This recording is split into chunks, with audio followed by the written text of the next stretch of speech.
नमस्कार, मैं हूं बॉबी और आप देख रहे हैं एशियन स्काई न्यूज। साल 2024 के लोकसभा चुनाव के नतीजे आने लगे हैं। रुझानों में एनडीए को बहुमत तो मिल रहा है, लेकिन अब की बार 400 पार का नारा देने वाली भाजपा को इस बार पूर्ण बहुमत मिलता दिखाई नहीं दे रहा है। रुझानों को देखकर ऐसा लग रहा है कि भाजपा को अपने सबसे ज्यादा प्रत्याशित मुद्दा राम मंदिर को लेकर भी वोट नहीं मिले। भाजपा ने इसे लेकर खूब माहौल बनाया था। चुनावी भाषणों में राम मंदिर का जिक्र करके भाजपा ने इसका सियासी लाभ लेने की कोशिश की, लेकिन उत्तर प्रदेश में भगवा पार्टी की हालत ऐसी है कि लगता है जैसे ये मुद्दा बैकफायर कर गया है। योगी आदित्यनाथ का विपक्षी दलों के नेताओं को रामद्रोही करार देना भी काम नहीं आया।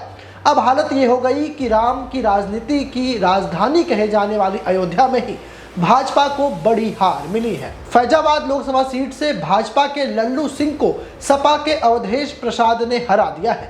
यह वही फैजाबाद लोकसभा क्षेत्र है जिसके अंतर्गत अयोध्या आती है। अयोध्या में इस साल के शुरुआत में राम मंदिर की प्राण प्रतिष्ठा कराई गई थी। नरेंद्र मोदी ने खुद मंदिर की प्राण प्रतिष्ठा की थी। इस कार्यक्रम को लेकर काफी सियासी विवाद भी हुआ था। विपक्षी दलों ने आरोप लगाया था कि भाजपा लोकसभा चुनाव में फायदा उठाने के लिए अधूरे मंदिर में प्राण प्रतिष्ठा करा रही है। विपक्षी दलों ने राम मंदिर की प्राण प्रतिष्ठा के कार्यक्रम को बीजेपी का अपना इवेंट बताकर इससे किनारा कर लिया था। प्रधानमंत्री नरेंद्र मोदी ने अपनी रैलियों में यह कह दिया था कि सपा कांग्रेस वाले यदि सरकार में आ गए तो राम मंदिर पर बुलडोजर चलवा देंगे। पार्टी ने राम मंदिर का मुद्दा भुनाने की हर वो कोशिश की जो वो कर सकते थे। जनवरी 2024 में प्राण प्रतिष्ठा के बाद से लगातार भाजपा शासित राज्यों में मंत्री और मुख्यमंत्री राम मंदिर का दौरा करते रहे ताकि इस मुद्दे को अमूल रूप में लाया जा सके। राम मंदिर का मामला चुनाव तक गर्म रहे।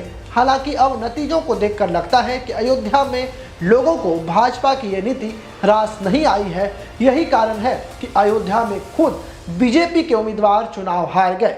और यही बात अगर संगठन के स्तर की करें तो अयोध्या मंडल में भी बीजेपी उस सीट पर लीड नहीं कर सकी।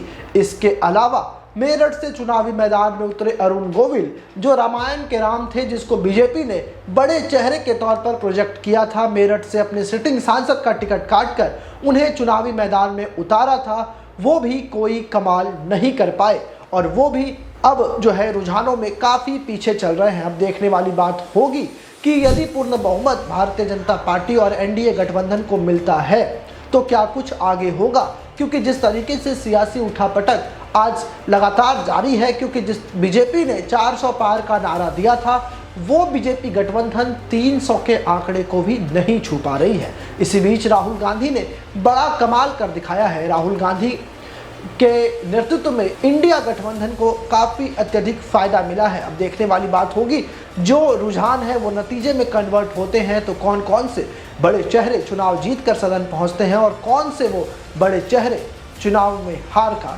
सामना करते हैं। ऐसे ही तमाम वीडियोज के लिए हमारे साथ बने रहे। यदि अभी तक आपने हमारे YouTube चैनल को सब्सक्राइब नहीं किया है तो तुरंत कर लीजिए। फेसबुक पर हमें